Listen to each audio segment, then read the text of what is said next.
Hey, welcome to a new video. This episode is dedicated to one of the most famous Italian car brands, Lamborghini. In 2023, they are celebrating their 60th anniversary. As an homage to their work, we're going through the most important models and some rare gems. Although Lamborghini started producing tractors, we're going to focus only on cars today. So get your pizza ready and enjoy. Let's start with the first Lambo sports car, 350 GT. The first mass-produced Lamborghini, the 350 GT, was introduced in 1964 based on the 350 GTV prototype. A total of only 120 units were manufactured between 64 and 66. This two-door coupe was a success, ensuring the company's survival and establishing it as a viable competitor with rival manufacturer Ferrari.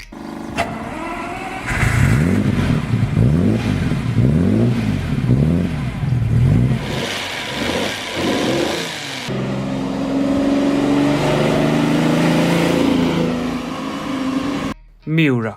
After the success of the 350 GT, Ferruccio Lamborghini stunned the world by showing an innovative chassis at the 1965 Turin Auto Show. It had a transversely mid-mounted V12 engine, something the world had only seen in race cars before, but never in a road car. With this move, Lamborghini created the blueprint for modern supercars. As you might know, this innovative technology was the base for the Miura. Combined with the design work of Marcello Gandini, it became an absolute icon of the automotive world. Thanks to its lightweight and powerful engine, the Miura became the fastest production car of its time. With only 764 units produced, it remains a collector's car and a milestone for Lamborghini.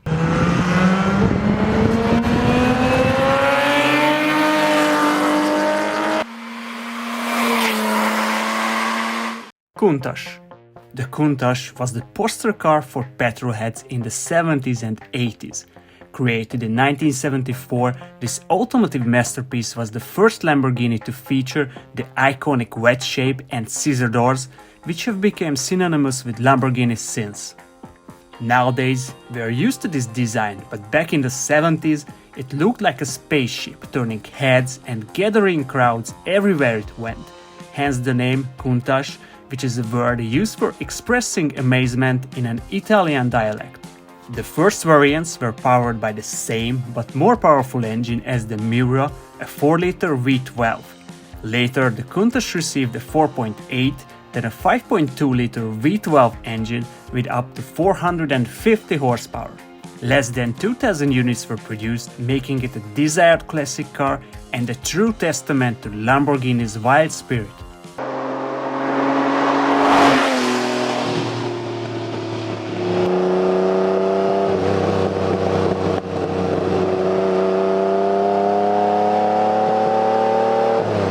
Diablo. The Diablo was introduced in 1990 as the successor of the legendary Countach. This new supercar was wide, low and futuristic. During its production cycle of 11 years, it had several variations, the VT being the most important because this is the first Lambo that was released under Audi's ownership. The VT had a more modern and refined look with a funny detail. Its headlight was taken from a Nissan 300ZX using a carbon piece to cover the Nissan branding. Just like the previous models, the Diablo has introduced some new features such as all-wheel drive. Overall, it was a very successful model of Lamborghini. Almost 3,000 units were sold and it was an icon of its era. Listen to this V12.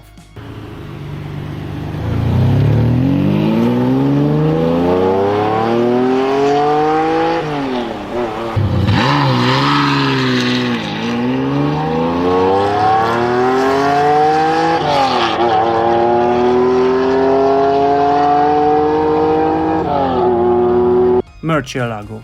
It was introduced in 2001 as the new V12 flagship model of Lamborghini. Just like the previous models, it had a few different variants, the Roadster, LP640 and the SV. The Murcielago was the first car that was designed from scratch under Audi's management. It was also the base for Lamborghini's first limited production model, the Revuelto. More on that later. Powered by a brand new 6.2-liter engine, it delivered a top speed of over 330 km an hour and a 0 to 100 km sprint in under 4 seconds. Listen to this beast.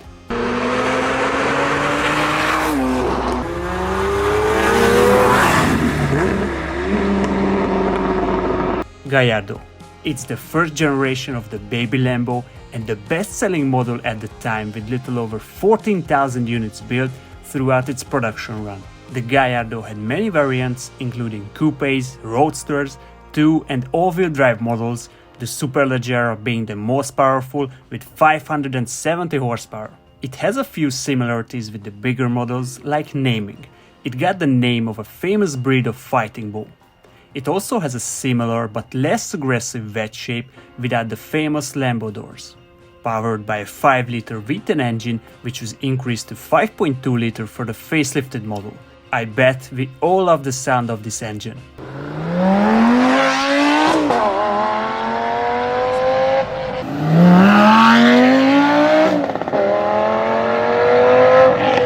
Aventador. The Aventador follows Lamborghini's traditions in every aspect. It has an aggressive V shape, scissor doors, a V12 engine, and it's named after a famous fighting bull. However, others found an easier explanation for the name. All jokes aside, the Aventador is a very capable supercar. It had many model variants like the S, SV, SVJ, and Ultimate, all of which are also available in roadster form. Its performance ranges between 700 and 780 horsepower depending on the model variant.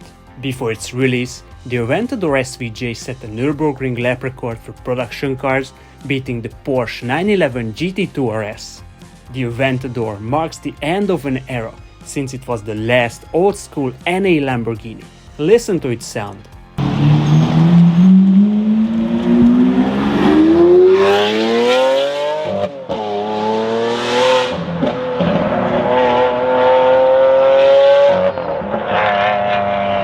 Huracan. The Huracan came in like a hurricane as the successor of the Gallardo. It only took 5 years for the Huracan to beat the Gallardo's sales number, becoming the most successful Lamborghini at the time. Like most Lambos, the Huracan also had a lot of variants: coupes, roadsters, two- and all-wheel drive models. Let me know if you can spot the odd one from the lineup.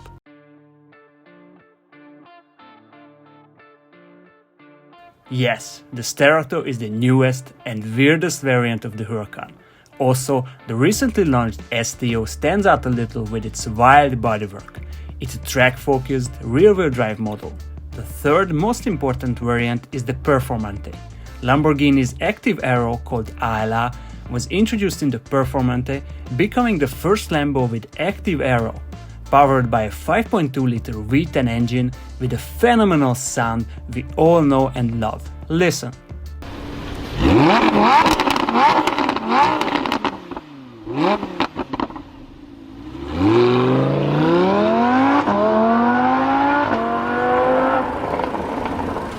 Urus.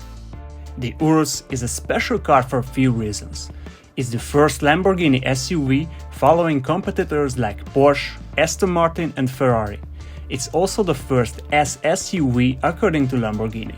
It basically means that the Urus combines the performance of a super sports car and the functionality of an SUV, powered by a 4-liter twin-turbo V8 engine making 650 horsepower. This means it's also the first turbocharged production model of Lamborghini. It really has the performance of a supercar. Imagine a 2.2-ton SUV that does 0 to 100 km in 3.6 seconds. Yes, the Urus can do that. It successfully blends Lamborghini's DNA with the practicality of an SUV. The sales numbers confirm that. It's the best-selling Lambo since its introduction. Lamborghini even had to expand their factory to be able to meet the high demand for the Urus. How does it sound? Not great, not terrible.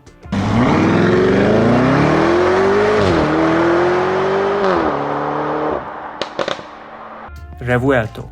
The Revuelto is the first plug-in hybrid produced by Lamborghini. Its design is very similar to the Sian, a limited edition model based on the Aventador. More on that later. It features the well-known 6.5-liter V12 engine assisted by 3 electric motors making 1015 horsepower. It's crazy how powerful cars have become. Do you remember when the only car with 1000 horsepower was the Veyron? Anyway, at least it sounds fantastic. Listen.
Thanks for watching.